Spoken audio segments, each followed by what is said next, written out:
एक ऐसे Indian mathematician जो 20वीं शताब्दी में मतलब जब भारत अंग्रेजों का गुलाम था तब इंडिया से कैम्ब्रिज यूनिवर्सिटी गए और वहां से बैचलर ऑफ साइंस की डिग्री ली और रॉयल सोसाइटी के मेंबर भी बने और फेलोशिप भी मिली। ऐसे मैथमेटिशियन जिनके बर्थडे पर राष्ट्रीय गणित दिवस मनाया जाता है। एक ऐसे इंडियन मैथमेटिशियन जिनके फॉर्मूला से ब्लैक होल के बिहेवियर को समझा जाता है। हम बात कर रहे हैं the great mathematician Srinivasa Ramanujan के बारे में। अफसोस की बात है कि हमें इनके बारे में स्कूल और कॉलेज में नहीं पढ़ाया जाता है। आज की इस वीडियो में हम बात करने वाले हैं श्रीनिवास रामानुजन की कुछ अनसुनी कहानियों के बारे में। इसके बारे में जानने से पहले हमारी वीडियो को लाइक और चैनल को सब्सक्राइब जरूर करें। श्रीनिवास रामानुजन का जन्म 22 दिसंबर 1887 को ईरोड तमिलनाडु में हुआ था। यह ब्राह्मण परिवार से थे। इन्होंने अपनी पूरी जिंदगी में मैथ्स के 3884 फॉर्मूलाज बनाए थे। इन्होंने मैथ्स अपने आप से ही सीखी थी, ना कि किसी टीचर से। इन्होंने हाई स्कूल की पढ़ाई पूरी कर ली थी, लेकिन यह मैथ्स में दिन रात डूबे रहते थे, जिस वजह से यह कॉलेज में अदर सब्जेक्ट्स में फेल हो गए थे और इस वजह से इनकी स्कॉलरशिप भी बंद हो गई थी और यह इंडिया से डिग्री नहीं ले पाए थे। कहा जाता है कि इनके पास पेपर खरीदने तक के पैसे नहीं थे,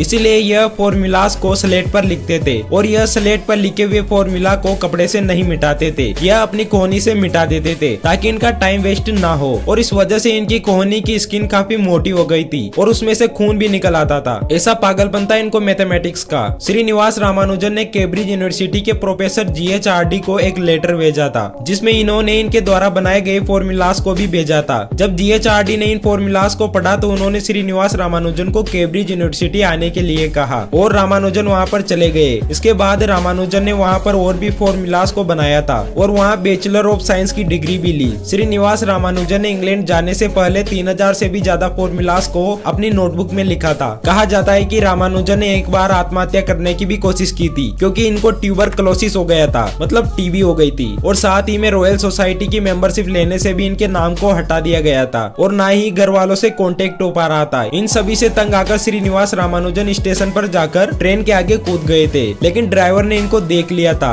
और ब्रेक लगा दिए थे, जिससे इनकी जान बच गई थी। जब भारत अंग्रेजों का गुलाम था तब रामानुजन ऐसे भारतीय थे जिनको 1918 में रॉयल सोसाइटी की मेंबरशिप मिली। यह ऐसे पहले आदमी थे जो सबसे कम उम्र में रॉयल सोसाइटी के मेंबर बने थे और श्रीनिवास रामानुजन ऐसे पहले भारतीय थे जिनको रॉयल सोसाइटी के मेंबर बनने के बाद ट्रिनिटी कॉलेज की फेलोशिप मिली थी। श्रीनिवास रामानुजन का यह भी कहना था कि उनके सपने में एक देवी आती है और उनको यह सब फॉर्मूलाज बताकर जाती है, लेकिन इस बात में कितनी सच्चाई है इस बात को तो सिर्फ श्रीनिवास रामानुजन ही जानते थे। बाद में वो इंडिया आ गए और टीवी की बीमारी की वजह से 26 अप्रैल 1920 को सिर्फ 32 साल की उम्र में उनकी डेथ हो गई थी। उनके मरने के बाद कुछ बुक्स भी मिली थी जिनमें जो फॉर्मूलाज है उनकी मदद से आज ब्लैक होल के बिहेवियर को समझने की कोशिश की जाती है। लेकिन अफसोस की बात है कि हमें श्रीनिवास रामानुजन के बारे में इंडिया के स्कूल और कॉलेज में नहीं पढ़ाया जाता है।